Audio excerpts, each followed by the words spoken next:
भीतर की यात्रा, अतीत पर काबू पाने के लिए बुद्ध का मार्ग। अध्याय 1। राजकुमार सिद्धार्थ। हरे भरे जंगलों और बहती नदियों के बीच बसे एक राज्य में सिद्धार्थ नाम का एक युवा राजकुमार रहता था। ऐश्वर्य और विशेषाधिकार की दीवारों के भीतर पले बढ़े उन्हें बाहरी दुनिया के कष्टों से बचाया गया। जैसे जैसे वह वयस्कता तक पहुंचा, जिज्ञासा ने उसकी आत्मा को कुरेद दिया और उसे महल की दीवारों से परे के स्थानों का पता लगाने के लिए प्रेरित किया। अध्याय 2। जागृति। एक दुर्भाग्यपूर्ण दिन एक सामान्य व्यक्ति का वेश धारण करके सिद्धार्थ महल के मैदान से परे यात्रा पर निकल पड़े।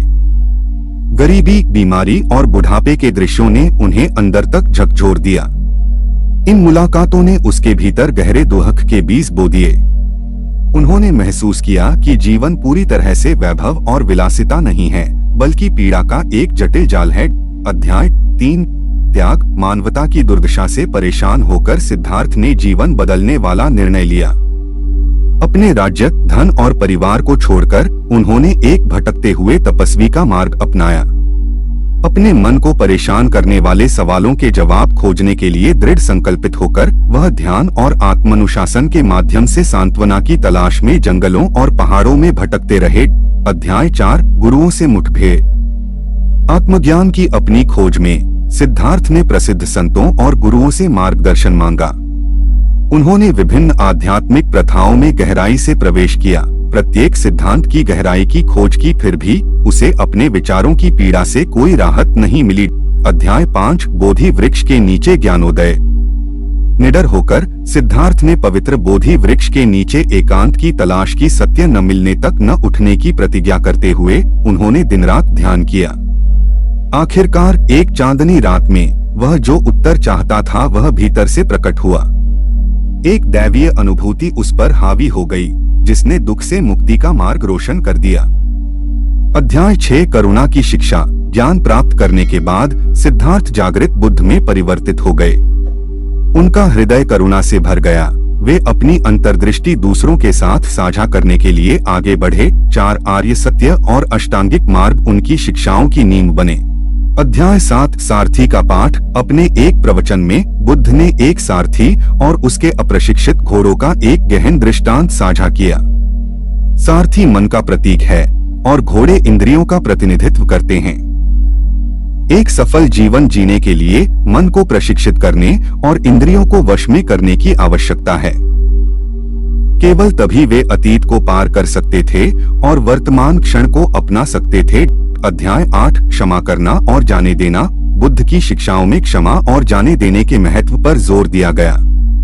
उन्होंने एक क्रूर डाकू अंगुलिमाल की कहानी सुनाई, जो बुद्ध से मिलने के बाद बौद्ध धर्म में परिवर्तित हो गया था। कई जघन्य अपराध करने के बावजूद अंगुलिमाल को बुद्ध की करुणा से मुक्ति और आंतरिक शांति मिली। अध्याय 9। दिमागीपन की शक्ति। बुद्ध द्वारा सिखाई गई सचेतनता का अभ्यास अतीत की छाया पर काबू पाने के लिए एक शक्तिशाली उपकरण बन गया। किसा गौतमी की कहानी। एक दुखी माँ जिसने सचेतनता के माध्यम से जीवन की नश्वरता को स्वीकार करना सीखा, इसकी परिवर्तनकारी शक्ति का उदाहरण दिया। अध्याय 10। बंदर राजा का पाठ। शरारती बंदर राजा की कहानी मानव मन के निरंतर संघर्ष को दर्शाती है। अपनी साहसिक यात्रा के माध्यम से बंदर राजा ने बुद्ध के मार्गदर्शन के माध्यम से अराजक मन पर विजय पाना और आंतरिक शांति की भावना को अपनाना सीखा। अध्याय 11। जीवन का पहिया। बुद्ध ने संसार की अवधारणा, जन्म, मृत्यु और पुनर्जन्म के निरंतर चक्र की व्याख्या की। उन्होंने जीवन के पहिए का एक ज्वलंत चित्र चित्रित किया, जो कर्म द्वारा संचालित अस्तित्व के विभिन्न क्षेत्रों का प्रतिनिधित्व करता है। चक्र से मुक्त होकर कोई व्यक्ति खुद को अतीत की बेड़ियों से मुक्त कर सकता है। अध्याय 12। स्वयं और दूसरों के लिए करुणा। अपनी शिक्षाओं में बुद्ध ने आत्मकरुणा और दूसरों के प्रति करुणा के महत्व पर जोर दिया। प्रिंस जेता की कहानी ने सभी प्राणियों के लिए सहानुभूति और समझ पैदा करने के महत्व का उदाहरण दिया है, चाहे उनकी पृष्ठभूमि कुछ भी हो। अध्याय 13। दुख की समाप्ति। अपनी गहन शिक्षाओं के माध्यम से बुद्ध ने सिखाया कि दुख की समाप्ति सभी चीजों की नश्वरता को समझने और अपनाने में निहित है। उन्होंने अपने अनुयायियों को आसक्ति और लालसा को त्यागने के लिए प्रोत्साहित किया, जिससे उन्हें परम मुक्ति या निर्वाण प्राप्त हुआ। अध्याय 14 परिवर्तन की यात्रा।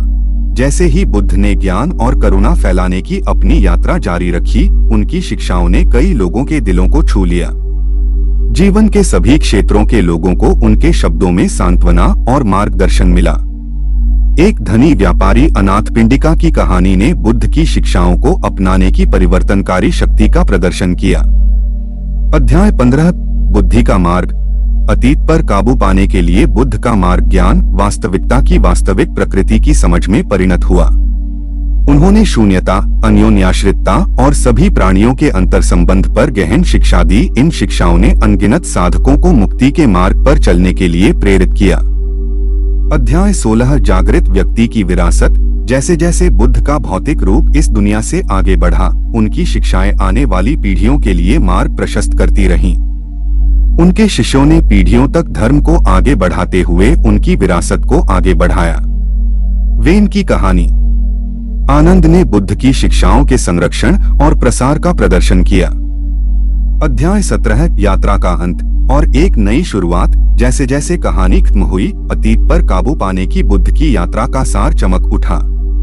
उनकी शिक्षाएं समय समय पर गूंजती रहीं और साधकों को आंतरिक शांति, ज्ञान और करुणा की ओर मार्गदर्शन करती रहीं।